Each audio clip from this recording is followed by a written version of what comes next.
are our 10 stats, one for each FedEx Cup heating up. Tiger Woods wins his ho-hum, CNW Championship on Saturday. Hello and welcome to the Cheese Wizard. I'm DJ Gregory.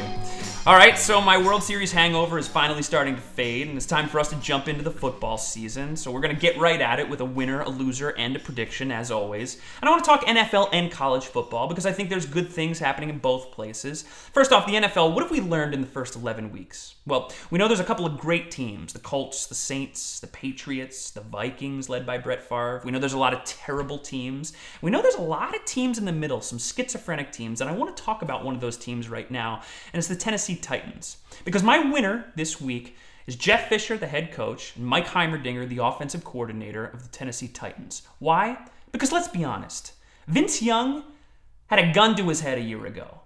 And up until 4 weeks ago, he hadn't played a meaningful down of football in over a year. And Jeff Fisher and Mike Heimerdinger knew how to manage this kid, knew what to do. They gave him his job back 4 weeks ago, and the Titans are 4-0 since then. And you don't just throw Vince Young back into the same offense that Kerry Collins has been running. Kerry Collins is a drop-back quarterback. They got Vince Young rolling out, throwing shovel passes, throwing screen passes, keeping it on a quarterback keeper, running the option. I love what they're doing. And that's why my prediction, and I know a lot of people are going to think I'm crazy right now, but I think the last place AFC South Tennessee Titans, the 4-6 Titans, could go 5-1 if they could beat the Cardinals or the Colts in one of the next 2 weeks.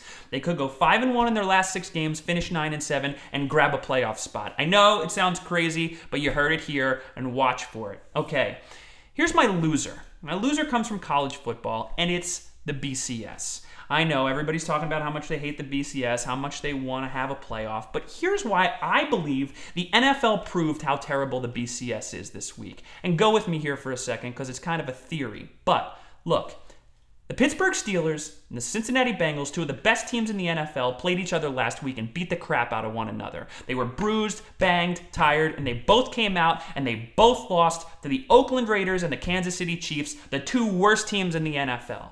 And it just proves that if you're banged up, if you're hurt, if you're tired, and you're a football team, you can lose on any given week. So let's not even talk about how the fact that Boise State, TCU, and Cincinnati are all going to be undefeated and not get a chance to play in the national championship game. But how about the fact that Ohio State, Pittsburgh, and Oregon, 3 of the best teams in college football right now, all because they have early losses in the season, losses that any given team could have at any given week if they're banged up and bruised or don't play the right game, are not going to be considered in the national championship picture, and it's ridiculous. Use the BCS, find the top 8 teams, and then have a 3-week playoff. It's real easy. Thanks for watching The Cheese Wizard. Everybody have a happy Thanksgiving. I'm DJ Gregory.